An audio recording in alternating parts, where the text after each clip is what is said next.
Hello everyone, welcome to my channel, and today we are going to discuss about Kafka. So the entire series on the Kafka, we are going to start the basic introduction of Kafka and then what are the different ecosystem parts of the Kafka, and then we go ahead and build an application or the streaming platform using Spring as well as Spring Boot with the Kafka. We might be doing it in two different aspects. One is from the Kafka and the Spring integration, and the other one is from the Kafka Connect. It's called Kafka Streaming. All right, so what is Kafka? Kafka is kind of a de facto standard for the data streaming platform. Uh, Imagine that in your current project or the ecosystem, we do have these kind of setup. So we have some of the source systems, which are the source application, and you have some target applications, which is connected like this. If you look at it, it's very difficult to deal with such kind of situation where you will not be clearly identified how the data streaming or how the data flow happening, and the data flow is very important for any application or any projects to identify the entire data set as well as the data movement. So if we have these kind of situation, that is where the Kafka will really helpful, or any kind of a streaming application or the streaming platform that will be helpful from the data segregation and the data movement aspect. So if you have these kind of a problem, so what Kafka provide is Kafka provide kind of a bridge, intermediate bridge, where it will help to publish the data as well as consuming the data from the Kafka distributed streaming platform. So Kafka is considered as a distributed streaming platform. The reason behind is, uh, when we talk about the Kafka ecosystem, there could be more than one broker will be distributed across various different machines or different platforms, where we can easily have a data replication defined. So I'll go through the complete concept of data replication as well as the data streaming, the entire Kafka ecosystem. For this particular video, I'll keep the focus towards the basic topics. What are the important topics from the Kafka perspective. So as I said, if you have so many multiple source systems, and what are the source system job is to just publish the data to the Kafka topics, and then once we have the data available in Kafka, and then the target system can consume the data either by polling or either by streaming. All right, so this is why the Kafka is very helpful, and there are some very important concept. If you look at it, so many different institutions as of today, so many different organization, they uses this Kafka as a distributed streaming platform. So there could be lot many website events, if you have kind of an analytics, or some financial transaction, some user interaction. The user interaction basically from the analytical perspective, either you might be using Google Analytics or Adobe Analytics, either in the web application or mobile application, whatever the user uses it. It produces a streaming of data, and that data will be streamed across to the Kafka, and the target application, the source would be either could be a database, analytics, or might be using for audit. There could be more than this. If you look at this particular picture, let me go ahead and show you this. It's a very simple producer consumer. If you're already from the computer science background, you clearly know what is producer and what is consumer, and the intermediate layer where the Kafka cluster or the Kafka will come into the picture. So we'll have three basic concepts. One is producer, consumer, and the Kafka ecosystem. The Kafka ecosystem is considered to be the Kafka brokers, the Kafka topics, and inside the topic we will have different partition, which which we'll go through very soon. And this is the basic structure of the Kafka what we'll have, correct? So let's go to the actual streaming. So what is streaming and what is producer consumer, right? We saw earlier there is a producer consumer where the producer will be publishing the data to the topic, and the consumer will be getting the data from the topic and processing it. So from the streaming perspective, if you look at this particular example, streaming basically involves getting the data from the Kafka and pushing the data back to the Kafka.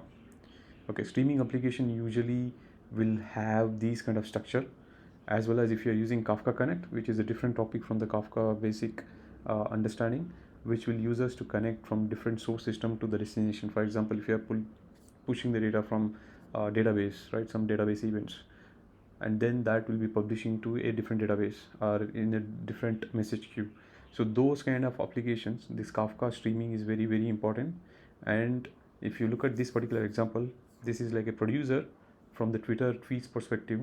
It is producing few tweets, and based on these tweets we are filtering the tweets, as well as there are application which is doing its own task to come up with the trending feeds. So this is how the entire ecosystem from the Kafka streaming perspective it can work. There could be more than one producers, and there could be more than one consumer application which we can produce or which we can consume the data from the Kafka back and forth. All right, so let's go ahead and understand a bit further from the Kafka Connect. So this is what the Kafka Connect is. So first we discuss about the Kafka, and then we talk about the streaming application, then we are talking about Kafka Connect, which is a bit different from those two.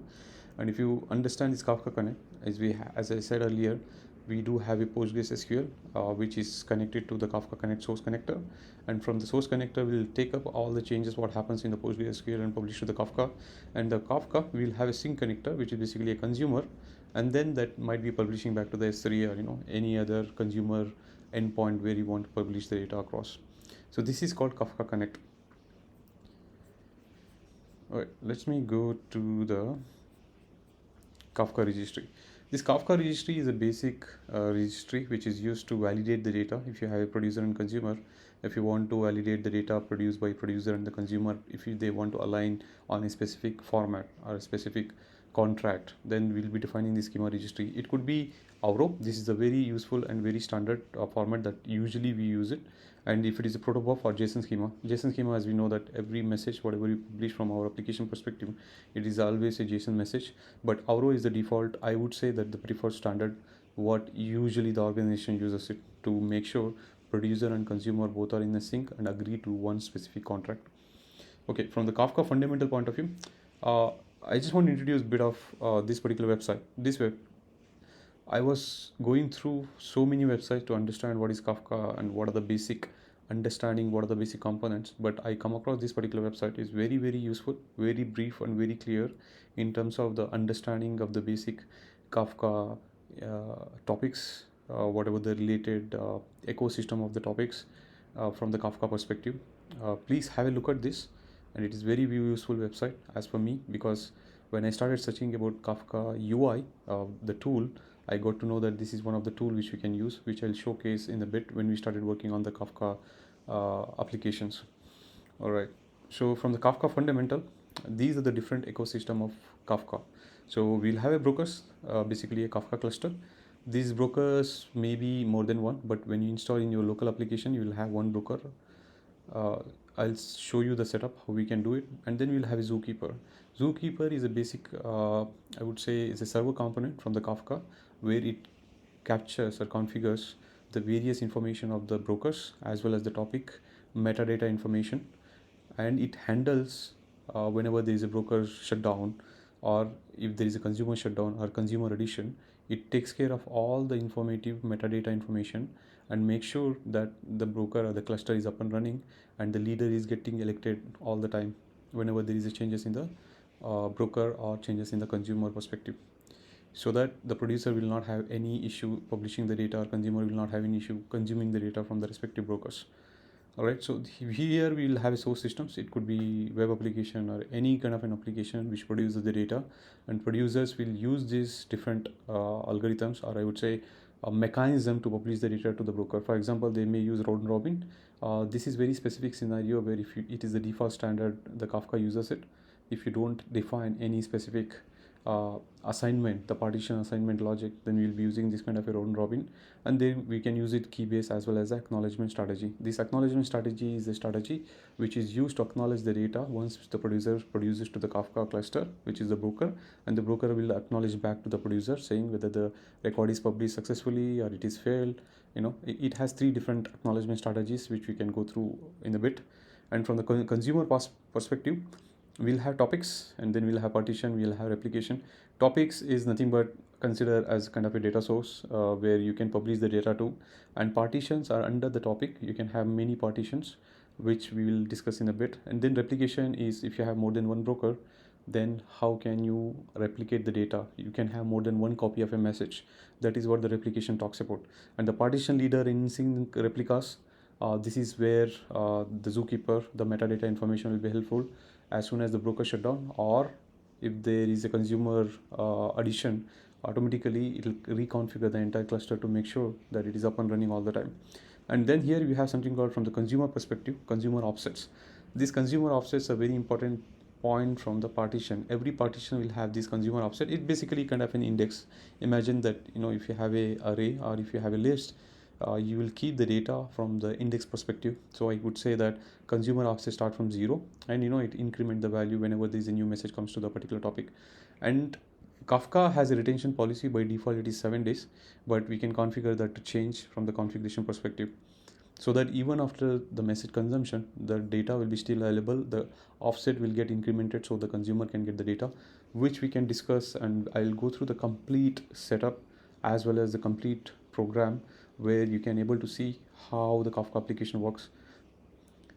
Okay, and then we have this at least and at most once. It means that as soon as I get a message from the broker, I need to have a mechanism established where I would say that, okay, I got a message successfully, or it has been replicated to, or it has been processed successfully. So those kind of setup what we can use is kind of a configuration that we'll use. So these are the producer configuration, consumer configuration. From the Kafka cluster perspective, these are the different configuration what we can set it up. And then we have the target system. So anyways, this target system will be directly connected to the consumers, where consumers are part of the target system, will be consuming the data and doing the processing. So this is the Apache Kafka components, or I would say the ecosystem, which is the main basic understanding of Kafka and how Kafka really works internally by using all this configuration. All right, let me go to the topics which we were just discussing. This is the Kafka topic. If you look at this picture, it's a very simple. We'll have a Kafka cluster. Each cluster can have more than one broker, and inside that particular broker we can have more than one topics. So these are the different example of topics where you can have logs, purchases, Twitter tweets, trucks, GPS. So you can have a truck system where they will be publishing the data to this GPS ecosystem. It's kind of a topic, and there could be more than one producer here, and there could be more than one consumer here. So this is just a basic example of topics. And then this is very, very important from the partitioning perspective. Kafka topics involves various partitions. So as I said, when you create a topic, we can provide a partition number. How many partition do we need? And based on this partition, your entire ecosystem works. Like how many consumers you need to have it. So everything depending on this partition. If you have 3 partition, you can have 3 consumers. Each consumers will be allocated to a separate partition. But if you have more than consumers, more than the partition numbers, then one of the consumers or more than one consumers will be sit idle. So if you want to have concurrency defined, or within the same consumer, or if you want to have multiple consumers, depending on the strategy which you use, it's always depends on these partitions, how many consumers we can start or how many concurrent consumers can be running on the same instance. So these are the different partitions, these are the different offsets. You can see that it starts from 0 all the way, and it will be keep incrementing as soon as we write into the topics. Okay, so this is a simple basic example. We was talking about the truck GPS data. If you have some few trucks which is producing the data, as you might be using it, kind of a Grab or Uber or any other booking websites where you can able to track, or delivery ecosystem where you can able to track where exactly the particular truck, or particular car or vehicle is available, and that will be producing the data every few seconds or milliseconds, where we'll be tracking here you can see like every 20 seconds the data will be published into the Kafka, and Kafka that might be using in a different application, like you might be using a Grab or Uber, will track the actual driver information, like where exactly the driver is located at that particular moment, right? So this is how we can use Apache Kafka to do a data streaming, and can be used, is very, very useful tool. Okay, let me go further ahead. I'll go to the Kafka producers. You can see each producer can send a data, and you can have multiple brokers. This is called Kafka cluster. So this is when producer produces the data, there we have something called replication. It may connect it to the broker 1 and publish the data to topic 1 or broker 2, or more than one broker it may be connected, but when it published, it automatically take care that the replication, whatever the replication we define, which is the message copy, will be copied over to the multiple brokers. And these are the different partitions, and these are the different partition as per their apps offset, where we can see that, okay, this is the data which is available in the Kafka cluster and their respective topics. Okay, this message key. When we send a message from the producer or any data to a broker from the producers, we can include a message ID.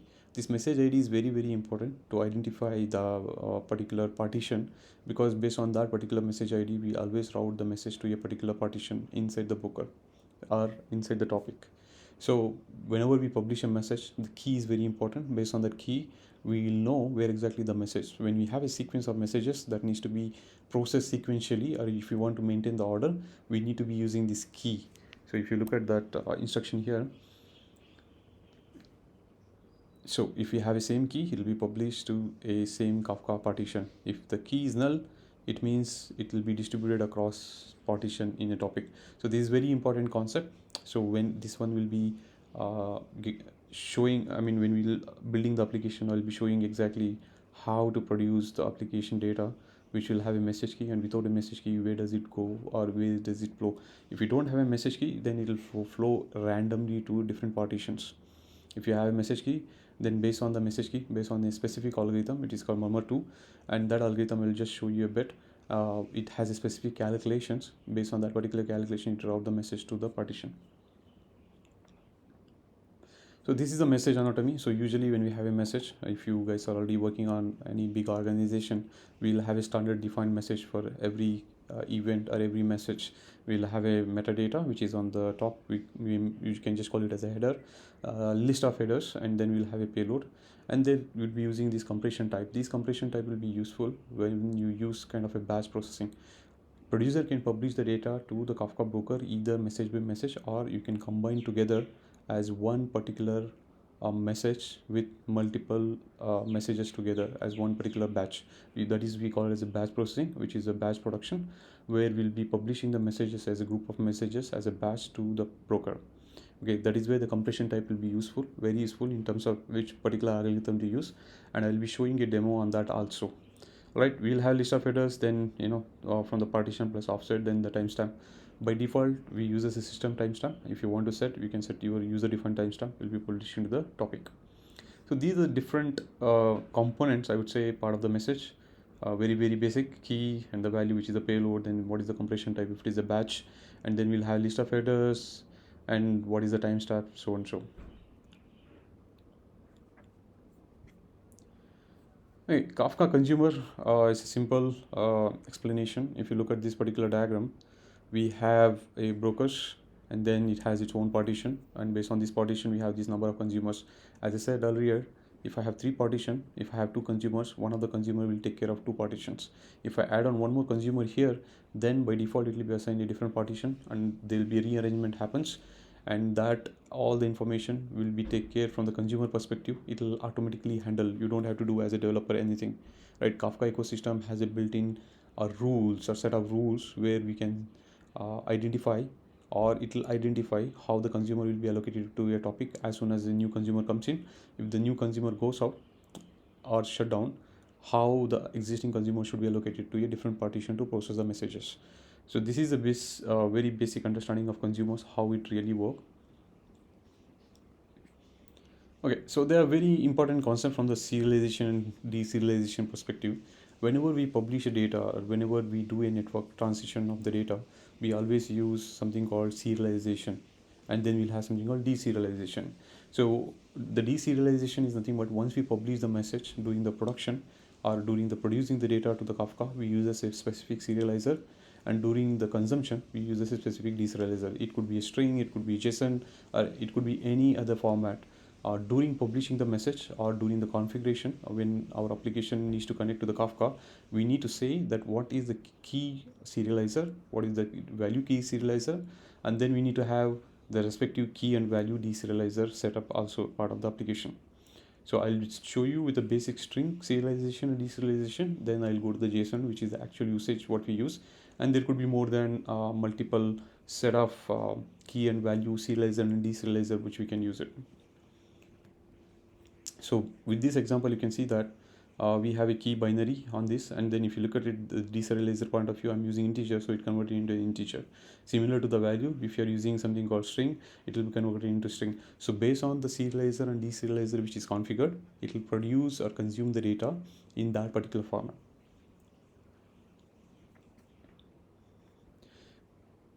Okay, consumer groups. This is very important from the application perspective. If you have messages in the Kafka or partition, and let's say that list of consumers belongs to one particular group, so that the data and allocation of these partition, it happens in a consumer group point of view.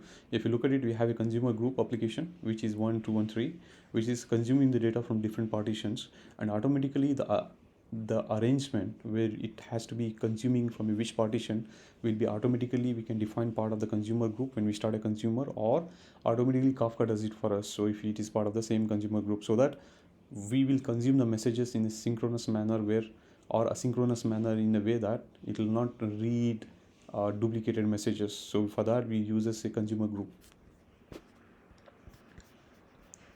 So how does we know that it's a consumer group? Whenever we start a new consumer, we'll have a specific consumer ID, and that consumer ID part of the application configuration where we'll say that this is the consumer ID which we need to use, and that is what is used for creating the consumer group. So this is what the consumer group ID refers to. All right, let me go to the Kafka brokers. As I said, Kafka broker, either you can have one broker. If you have multiple replication for factors, then you can have multiple brokers. It's part of the same cluster. So when you start the application, automatically Kafka will assign a cluster ID. You can define your own cluster ID if you need, based on the configuration what you will set up. Based on that particular setup, every application should have one cluster ID defined. So if you look at it here, it has a topic A. Let me maximize it. So broker 101, 2 and 03, topic A with partition 0, topic A with partition 2. If you look at it, topic A partition is evenly distributed across multiple broker. That is why it's considered to be a distributed platform. It is not part of one, right? So if one broker goes down, the other broker will responsible to publish, or produce the data what has been already published, so that we'll not lose the data what we have.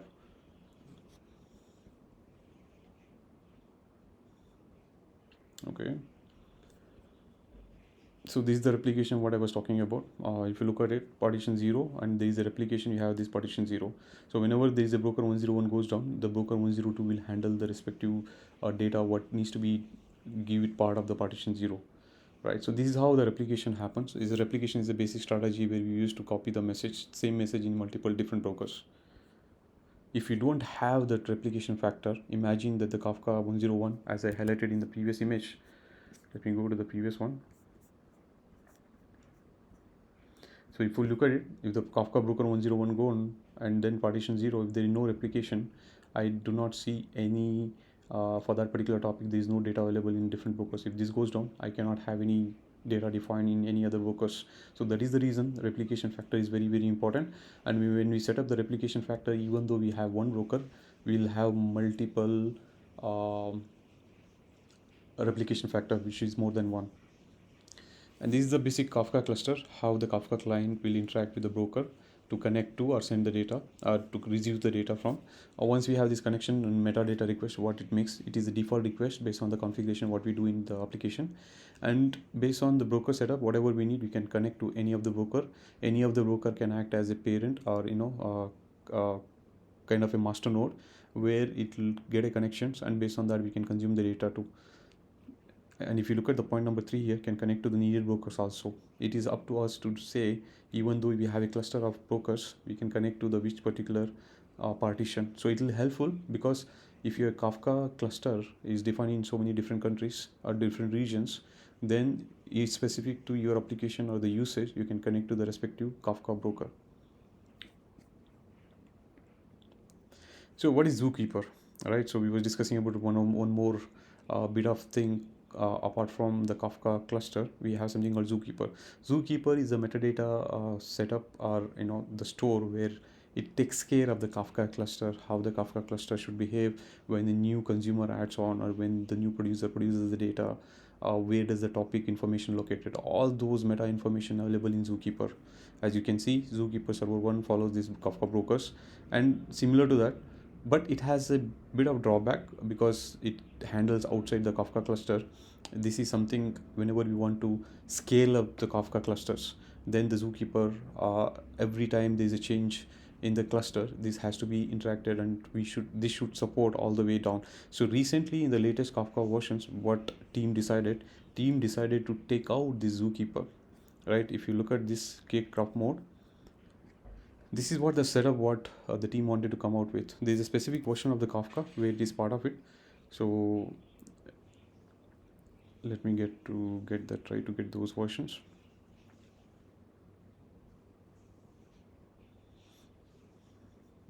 So if you look at this version, Kafka 0.x, which is 1.x or 2.x, must use Zookeeper. Zookeeper has all the basic metadata information of the Kafka cluster and all the required details. And if you look at from the 3.x, trying to remove it without Zookeeper, but it is not still production ready yet. But 4.x will not have Zookeeper. So there are a bit of disadvantages explained in this particular website where you can go and see why we need not to have Zookeeper, right? So the Kafka itself needs to take care. And they started a specific project called Kraft.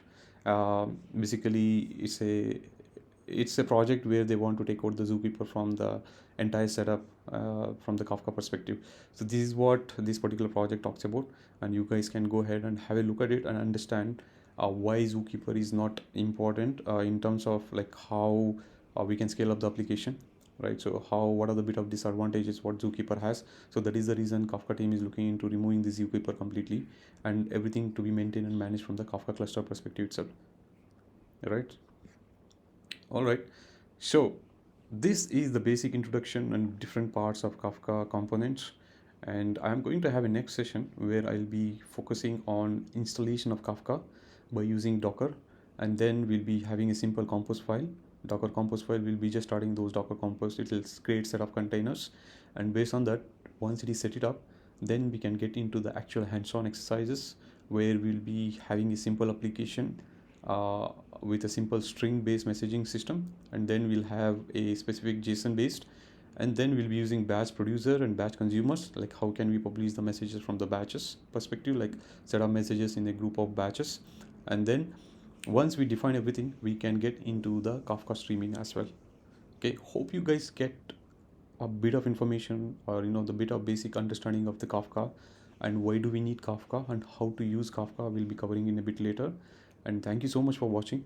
Please comment below and let me know if you guys need to know a bit more on Kafka basic uh, infrastructure perspective or basic components or topic perspective, because I'm going to cover anyways in the upcoming videos when we'll be doing a hands-on exercise.